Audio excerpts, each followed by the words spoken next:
When the attorney looked me in the eyes and slid a single $1 bill across the table, my sister actually laughed.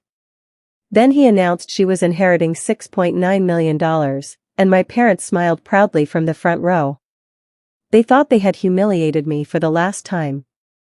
None of them knew the will reading wasn't actually over. My name is Emily. I'm 37 years old, and for as long as I can remember, my parents believed my older sister, Jessica, deserved everything. I was simply expected to clap for her. When Jessica graduated high school with average grades, my parents threw her a huge party. When I graduated as valedictorian, they skipped the ceremony because Jessica had a weekend getaway planned. That was my childhood. If Jessica wanted something, she got it. If I wanted something, I was told to work harder. Eventually, I stopped asking. The only person who ever made me feel seen was my grandfather, Walter. He wasn't a billionaire. He wasn't famous.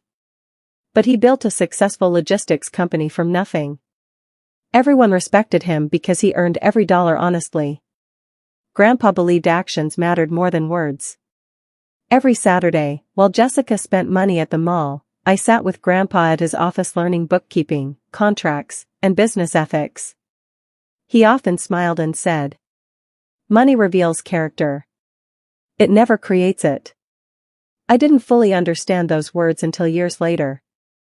When Grandpa passed away at 91, our family gathered at the attorney's office. The atmosphere felt strange. Jessica wore an expensive designer dress. Mom kept whispering, "Your grandfather always knew who deserved responsibility." Dad squeezed Jessica's shoulder proudly.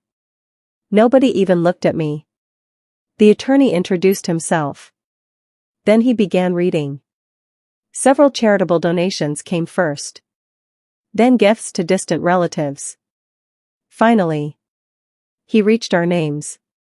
To my beloved granddaughter Jessica. Mom grabbed Jessica's hand. "I leave $6,900,000. Jessica gasped. Mom started crying. Dad smiled like he'd won the lottery. Then the attorney turned toward me. To my granddaughter Emily. He reached into a small envelope. "I leave $1 US. The room exploded with laughter. Jessica couldn't even hide it. She leaned toward me. "I guess Grandpa finally saw you the way Mom and Dad always did." Mom quietly whispered, "I'm sorry, sweetheart." She wasn't talking to me. She was talking to Jessica. As if Jessica deserved sympathy for inheriting only $6.9 million. The attorney placed the crisp $1 bill in front of me. For a second, I couldn't breathe. Grandpa loved me. I knew he did. Something didn't make sense. Then I remembered something he'd once told me. If something important ever seems too simple, keep listening. So I stayed seated. Everyone else began standing. Jessica already had her phone out. She was planning vacations. Mom hugged relatives. Dad laughed. Then the attorney calmly cleared his throat. "There is one final instruction." Nobody paid attention. Until he spoke my name again. "Emily." I looked up. He handed me another envelope. Unlike the first, this one was sealed with dark blue wax. Across the front were 6 handwritten words.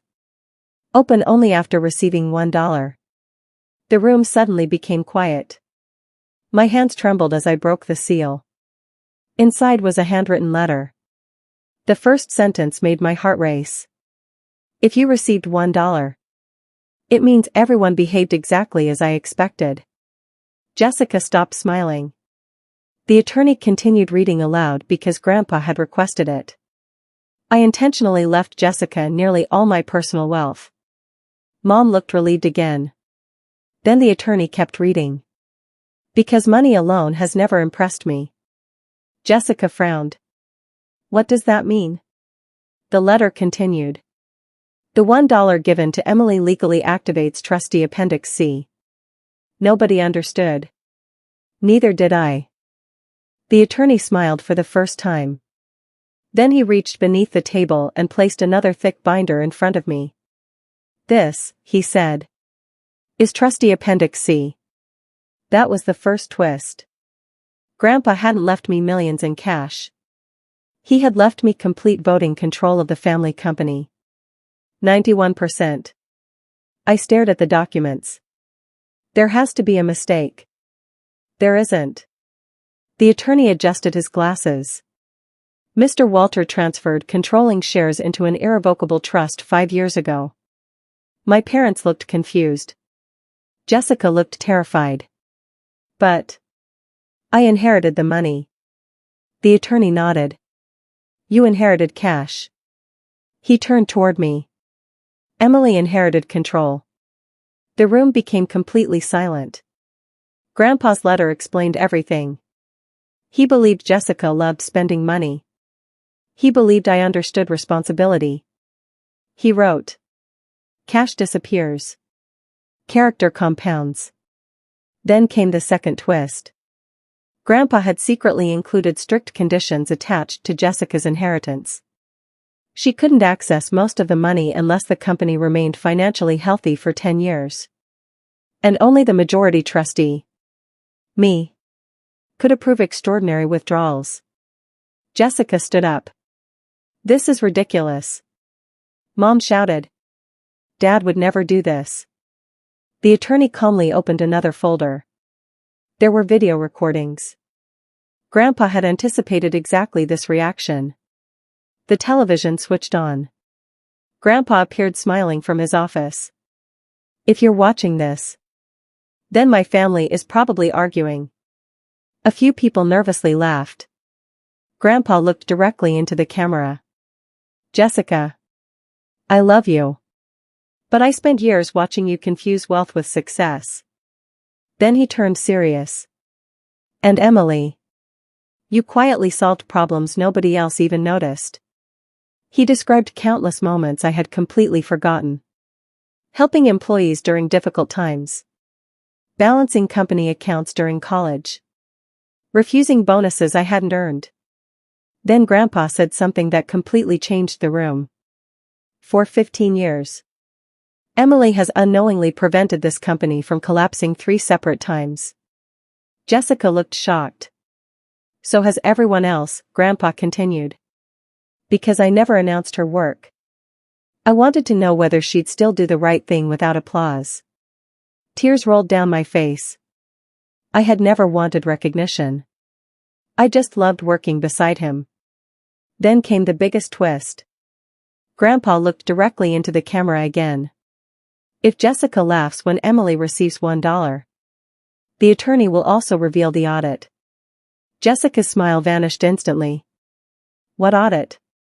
The attorney quietly opened one final folder.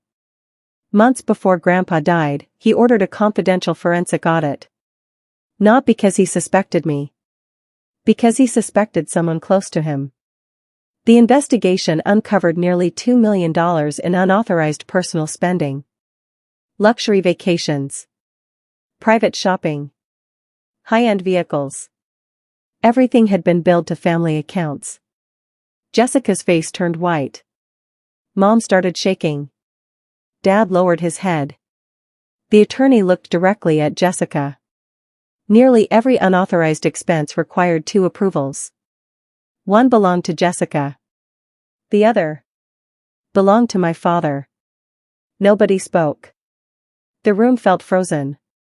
Jessica finally whispered. "We were going to pay it back." The attorney answered calmly. "According to the records, you never made a single repayment." Grandpa had known. He simply waited.